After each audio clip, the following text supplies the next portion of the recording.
Hello అండి, అందరికీ నమస్కారం. నేను మీ doctor Junnu Sirisha Goud, BAMS and MS Ayurveda.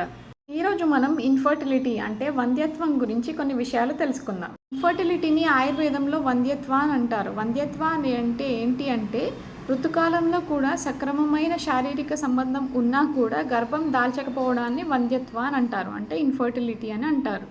ఆయుర్వేదం ప్రకారం ఇన్ఫర్టిలిటీ గల కారణాలేంటో ఇప్పుడు మనం తెలుసుకుందాం. బీజదృష్టి, క్షేత్రదృష్టి, ఋతుదృష్టి. శుక్రం అంటే స్పర్మ్లో లేదా ఆర్తవం అంటే ఓవంలో ఏదైనా లోపం ఉంటే దాన్ని బీజదృష్టి అంటారు.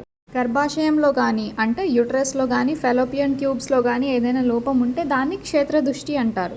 సరైన ఋతుకాలంలో శారీరక సంబంధం లేకపోవడం లేదా హార్మోనల్ ఇంబ్యాలెన్స్ వల్ల అండోత్పత్తి లోపించడాన్ని ఋతుదృష్టి అంటారు. మానసిక ఒత్తిడి, ఆందోళన, నీరసం, భయం కూడా కారణాలు అవుతాయి. ఫీమేల్స్లో జనరల్గా ఓవ్యులేషన్ ప్రాబ్లం వల్ల పీసీఓడి ఉన్న వాళ్ళకి కానీ, థైరాయిడ్ ప్రాబ్లం ఉన్న వాళ్ళకి కానీ, హార్మోనల్ ఇంబ్యాలెన్స్ ఉన్న వాళ్ళకి కానీ, ప్రిమెచ్యూర్ ఓవేరియన్ ఫెయిల్యూర్ అంటే సమయానికి అండం పండకపోవడం అంటే ఎగ్స్ అనేటివి రిలీజ్ కాకపోవడం వల్ల కూడా ఇన్ఫర్టిలిటీ అనేది వస్తుంటుంది. ఫాలోపియన్ ట్యూబ్లోనే ఎగ్ అనేది ఫర్టిలైజ్ అవుతుందన్నమాట. సో అక్కడ ఏదైనా బ్లాకేజ్ కానీ డ్యామేజ్ కానీ ఉంటే ఇన్ఫర్టిలిటీ వస్తుంది. పెల్విక్ ఇన్ఫ్లమేటరీ డిసీజ్ అంటే ఏదైనా ఇన్ఫెక్షన్స్ ఉంటే ఇన్ఫర్టిలిటీ వచ్చే ఛాన్సెస్. అండ్ ఎండోమెట్రియోసిస్ అంటే గర్భాశయం లోపల మాంసం పొర అనేది గర్భాశయం బయట పెరగడం వల్ల వచ్చే నొప్పి అండ్ రక్తస్రావాన్ని ఎండోమెట్రియోసిస్ అంటారు.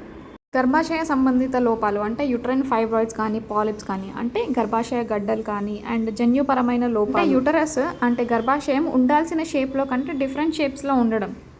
అండ్ గర్భాశయం లోపల ఏదైనా గాయాలు ఉన్నా కూడా ఇన్ఫర్టిలిటీ వచ్చే ఛాన్సెస్ ఉంటాయి. సర్వైకల్ మ్యూకస్ దట్టంగా ఉండడం వల్ల స్పర్మ్ లోపలికి పోకపోవడం వల్ల కూడా ఇన్ఫర్టిలిటీ వచ్చే ఛాన్సెస్ ఉంటాయి. మేల్స్లో జనరల్గా స్పర్మ్ ప్రాబ్లమ్స్ వల్ల ఆలిగోస్పర్మియా అంటే తక్కువ స్పర్మ్ కౌంట్ ఉండడం, అండ్ అజోస్పర్మియా అంటే స్పర్మ్స్ అసలు లేకపోవడం ఆర్ చాలా తక్కువ ఉండడం, అండ్ లో స్పర్మ్ మొటిలిటీ అంటే స్పర్మ్ కదలిక తగ్గిపోవడం, అండ్ స్పర్మ్ అబ్నార్మల్ షేప్ అంటే స్పర్మ్ యొక్క ఆకృతి చేంజ్ అవ్వడం. నెక్స్ట్ వచ్చేసి టెస్టికులార్ ఇష్యూస్ అంటే వృషణ సంబంధిత సమస్యలు. వారికోసిల్ అంటే వృషణ సిరల వాపు ఉండడం, అండ్ అన్డిసెండెడ్ టెస్టిస్ అంటే వృషణాలు సరిగ్గా దిగకపోవడం అంటే ఉండాల్సిన చోటు కంటే ఇంకా పైనకు ఉండడం. స్పర్మ్ డక్ట్ బ్లాకేజ్ అంటే వీర్యనాళంలో ఏదైనా బ్లాకేజ్ ఉన్నా కూడా ఇన్ఫర్టిలిటీ వచ్చే ఛాన్సెస్ ఉంటాయి. అండ్ ధూమపానం, మద్యం, డ్రగ్స్, అధిక బరువు, వేడి ఎక్కువగా ఉండే పరిస్థితులు అంటే ల్యాప్టాప్ కాళ్ళపైన పెట్టుకొని వర్క్ చేస్తూ ఉంటారు, ఎక్కువ టైట్ క్లోత్స్ వేసుకున్న వాళ్ళలో కూడా ఇన్ఫర్టిలిటీ వచ్చే ఛాన్సెస్ ఉంటాయి. వీడియో కనుక ఎవరికైనా యూస్ఫుల్ అనిపిస్తే వాళ్ళకి షేర్ చేయండి. Thank you.